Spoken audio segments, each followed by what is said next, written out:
Good morning and welcome back to our septic system. If you're unaware, Utah had the largest winter they've ever had on record. So we had so much snow, and this trench didn't get backfilled before the snow came all the way in, and we ran into an issue. It caused the ground to shift, these sides to collapse before it could get buried properly, and we ended up with a big time belly in the septic system. And a belly means that the slope goes down and then back up, and you cannot have that. That is no bueno. You'll have a clog there every time.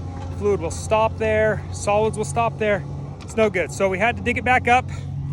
We're relaying, and it looks like he's digging fresh, but he actually buried some of the trench back in so he could get across, and now he's redigging. And he's done this in a matter of 15 minutes. When I dug this trench, it took me 2 full days of digging with buckets. Buckets is a great tractor, but it is not an excavator per se. It can do both, but it's just not the same as a track hoe. And these track hoes just are unbelievable, and especially that size and that powerful of one, and then that good of an operator. As we are setting the line back down in, he is sifting through the dirt, getting some good clean dirt, not much rocks, and laying it back down so we can come back through and completely bury this. The septic inspector is going to want to see some of this, but I kind of can't wait to get him out here, so I'm just going to show him the very ending of it. He'll be able to see that there's good slope there. Chances are he probably knows my excavator, so he knows his work, which is fantastic. And so once we backfill this, it won't be a big deal. Then we'll start digging our leach fields as well.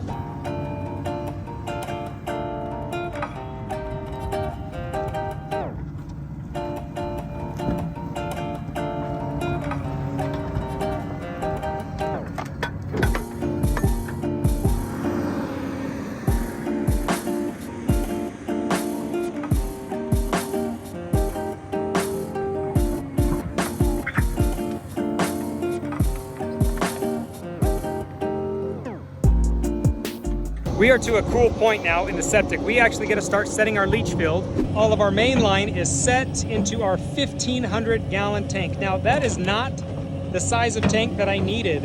I could have gone a significantly smaller tank, but I knew I didn't want to have septic problems later on. And if we have the shop running into that, possibly an RV unit running into that, I just want that just durable. You build it once, you may as well build it a little bit more robust than you need. That's something I've always learned. When you do your septic permit, which you have to apply for, you'll be given a septic permit based on the house and how they calculate that. They'll tell you exactly what you need, how many linear feet of leach field you need, and what type of leach field options you have. We have 2.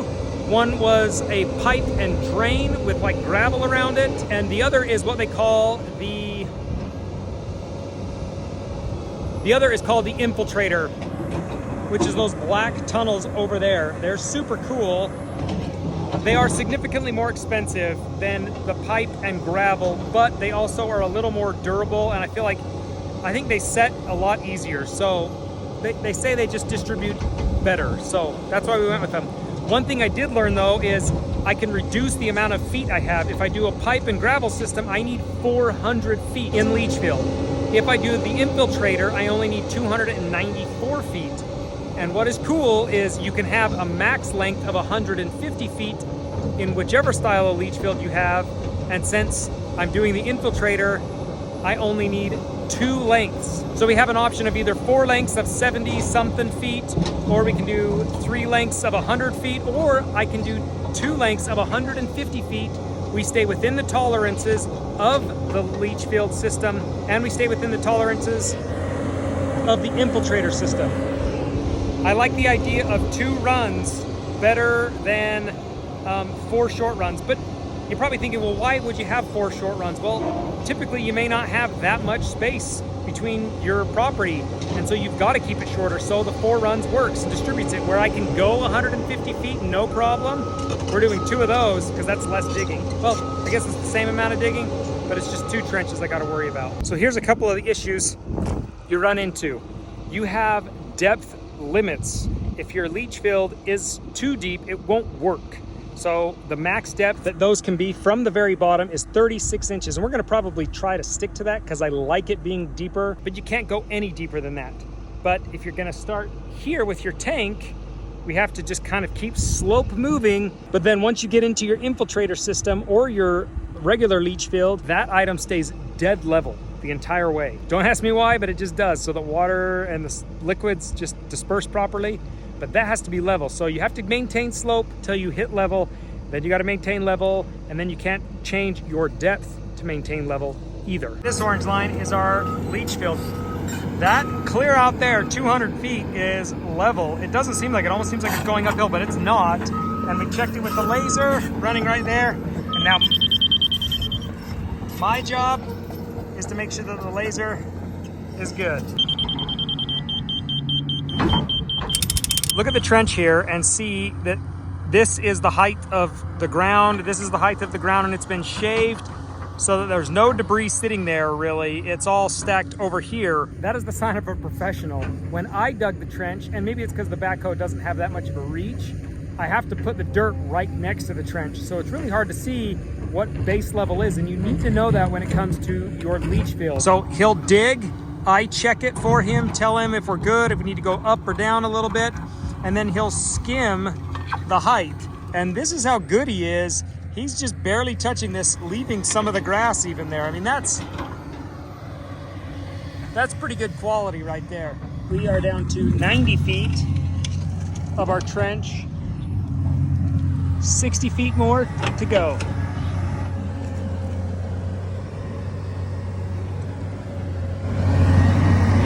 Right there. Trench number 1 done, and on to trench number 2. Now these can parallel each other, but they just have to be a minimum of 10 feet from each other. That way they're saturating only their own. If, you know, because as it saturates that line, it's gonna leach over a little bit, and you don't want it to kind of fill up the other ones. You want each to take care of their own load of the septic system that it's carrying. So 10 feet minimum. We're at 15 roughly, and we're gonna stay that way the entire way.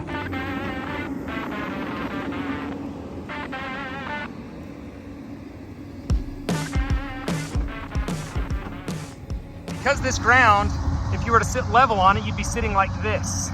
And that's a pretty good slope. Level is this.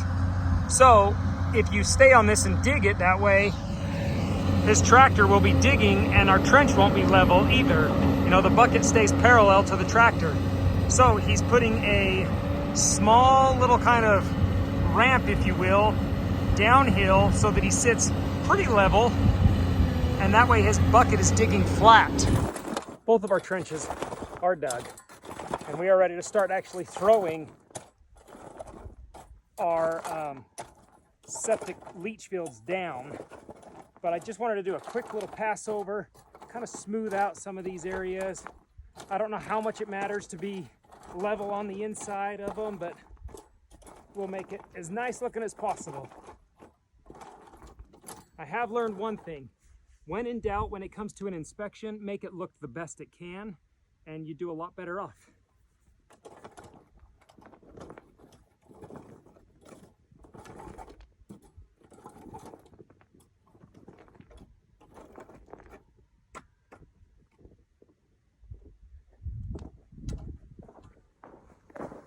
We've gotten our leach field laid, our tank is laid, our line coming in is laid. The last thing we got to set is our lines coming from the tank, which will be liquids only coming from the tank, and then they come into this. This is called a distribution box. And so what it does is takes all of the liquids at once, and then it sends it out to these two. And the critical thing on the distribution box is that it is dead level everywhere. So I have taken the time to set it on softer ground to get it level, and now to pack it around nice and tight, and we're ready to connect pipe from this to there.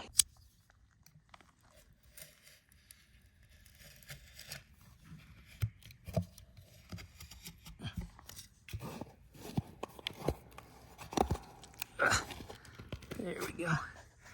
Now we are opened up. Oh.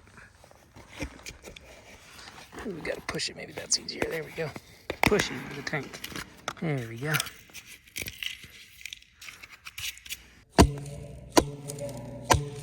Something kind of sitting there holding that back.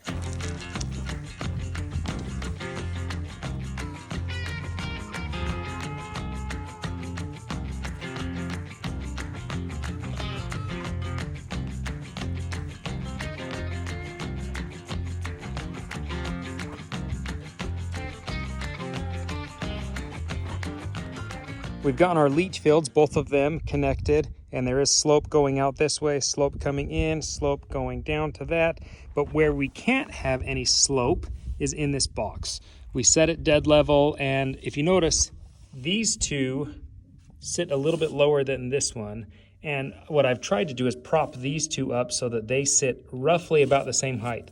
What you want is your water waste that's coming into here to distribute, which is what this is, a distribution box. You want it to distribute evenly. If it dominates one, that field will saturate too quickly, and we don't want that.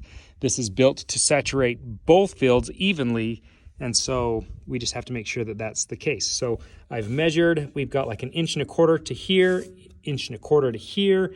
That looks really good. The box is level. I think we'll be just fine. So I've got a little bit of this top dress stuff that I'm gonna pack around this pipe just to shore it up a little bit before we bury it, and that one to shore it before we bury it, before we get the approval on our inspection.